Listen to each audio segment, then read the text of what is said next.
Welcome to Argument Analysis Video 2. Here we will consider the audience and how to deepen your analysis. This video looks to explain the audience impact, considering what does the why statement really mean? How do you go about expanding that why statement? And how do the audience values come into play? Students at the heart of their AA response will need to explain the intended impact on the specific audience. You should be considering in this analysis how the language and how the argument may influence the thoughts, actions, emotions, and values of the audience in relation to the issue presented. So what does why really mean? You've started your paragraph, you've spoken about what the argument is, you've provided perhaps some meta language about how that is being done and some extracts from the text as quotes. Now you need to get to the analysis. After examining an aspect of the writer's argument and the selected evidence, you must delve into the impact of the intended audience. To do this, you should be asking yourself, number one, what will the audience think in response to this language or this argument? How is that thinking being endorsed or challenged or reshaped? Maybe that doesn't fit. Maybe the language selected is more about their feelings. So, how will this language and this argument prompt the audience to feel in response to the issue? What is that particular emotion? Why are they having that particular feeling? Then consider, maybe that doesn't fit either.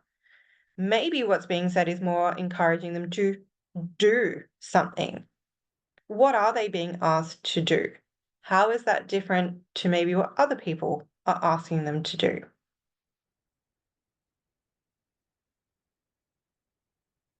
How do I go deeper? Ask yourself again, is the writer intending to shift the audience to consider the negative or positive perspective? Here's some sentence starters to help you get started. Always feel free to pause and come back to this slide. Is the author outlining something, highlighting something, focusing on something? And then can we break it into these two columns, plus or minus? Are they getting them to think about the benefits? Maybe feel the positive impact of? Champion the progress of something? Weigh up the advantages? Embrace the solutions? Or perhaps the opportunities? Perhaps instead they're maybe going to be turned off by some of the drawbacks. Maybe they'll feel a threat or consider the negatives and the difficulties involved. Maybe again, they will challenge the negative impacts by doing something. Maybe they'll rally against harmful consequences, or maybe even talk to their MP about the disadvantages of something else. Hopefully this table will help you to talk a little bit more about think, feel, and do in a more specific way. Following slides also match some of the language techniques that you might be thinking about referencing in your essay. Now, make sure that we're not actually labeling these devices, but maybe more thinking about how they would encourage the audience to think, feel, or do in a particular way. There is a right answer. There is, I suppose, a logical effect word that we're looking for when we're reading your analysis. So perhaps the writer has written something about moral reasoning or an ethical dilemma. Well, the effect of that would be that the audience reflects on right and wrong, considers what is justice, or maybe even seeks a deeper truth. Perhaps the writer has posed a question. Now, it's not just there to get us thinking, that's too basic, but maybe if you wrote something about contemplating the significance or questioning their beliefs and their purposeful decisions.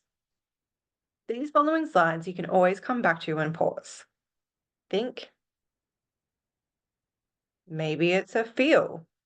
Maybe some of the appeals to conscience or moral integrity is getting your audience to feel a sense of responsibility, to really have that weight of moral courage thrust upon them, and to awaken that inner conflict. Or it might be a do statement. Maybe the language that they're using, perhaps it might be presenting a solution, a call to uphold a particular value or do something noble. And again, the response there would be to motivate action through a sense of justice, to awaken their moral leadership. Now, it's really hard to talk about the audience if you don't really know who they are. This slide is about understanding the values of your audience.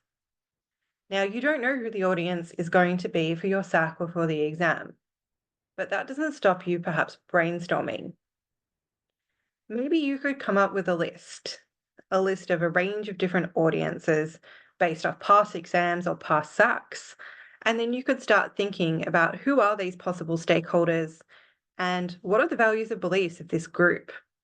How are the values and beliefs of these groups being challenged or endorsed by what is being written by the writer?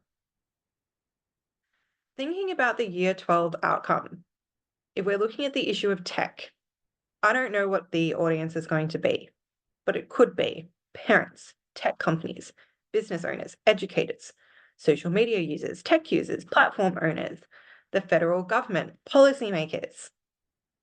Now, all of these people have different agendas. They also have different values and beliefs. If you're a business owner, you think about financial gain, productive workers, product service popularity, market fairness. You want something that's efficient. You have concern for the skills of your workers. You have concerns over workplace jobs, perhaps tech taking over. But if you're a parent, you've got a completely different set of values. You're thinking about completely different things when it comes to technology. Maybe you're thinking about the safety of young people, about your role to protect and educate your children, about the harms, about how to teach morals and ethics. Maybe you feel really inadequate relating to tech. Maybe you're worried about the generational difference. You need to be able to put yourself in the shoes of the different stakeholders. One way to do that is to research them.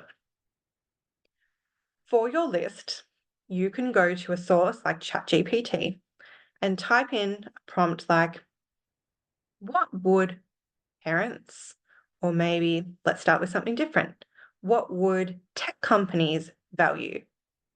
And it will come up with a list something like this. This will also help you when it comes to your analysis and you feel like you're saying the same why statement over and over again. You need to then think about a different value of that particular stakeholder. What's actually being targeted by those word choices? Is it their commitment to security and privacy? Is it their willingness to be an innovator, to strive to pioneer new ideas? Hopefully, this will help you to diversify your statements. What does this look like in terms of generic and specific analysis? If you had a text of writing, as mentioned above, there are two different ways that I've seen this presented: weak and strong. Let's look at the text. The typical failures of our state government is the way it is grovelled before the green lobby groups and banned grazing of cattle in the high country. This would never have happened in the days when farmers had a say in Parliament, unlike ivory tower academics. They have real knowledge of life and the land and the true meaning of the word conservation. Now, if you had to analyse that, you had to pick out pieces to talk about it and really think about who's being targeted, a weak student might write something like, the writer clearly is very angry about the failure of the state governments to accede to the demands of mountain cattlemen. In the most aggrieved tone, he accuses the governments, past and present, of bowing down to the demands of conservation groups. Now, that's mostly summary. It does talk about the tone, so that's okay. Yes, it's accurate, but even the word choice of angry, it's a bit boring, a bit basic, and doesn't show off you as a student in terms of your word choice. A much stronger analysis of that short passage would look something like this. Appealing to the rural readers of the newspaper, the writer criticizes both the state government and the various green lobby groups. The government especially is mocked for its weakness in having grovelled to these groups. The implication of this attack is that all politicians are cowards who will give in to the demands of pressure groups. This appeal to his target audience of rural and disaffected people seems designed to place upon their suspicions of out-of-touch politicians. In addition, the writer seeks to lump together green lobby groups with academics in a kind of mutual guilt by association. They are depicted as being woolly idealists, in contrast to the sturdy, common sense of men and women of the land. Such a dismissive approach positions the writer as being on the side of sensible rural folk, while marginalising the concerns of green groups as irrelevant and unrealistic. There are some really great word choices in there. What I want you to think about is how this person has used words like appealing, mocking, marginalizing, dismissing, and is really thinking about what ideas are being accepted or challenged. I also like that this student doesn't use large quotes. They really drill in on one or two particular words. Grovelled, green lobby groups, academics.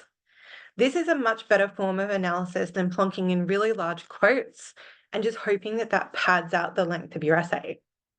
This gives you some insight into how to really emphasize and push through to write a longer and stronger piece of analysis. Keep in mind, number one, you need to know your audience. Number two, you need to drill down into specific words. And then you need to think about the values. What's being championed, what's being endorsed, what's being dismissed, and what's being marginalized.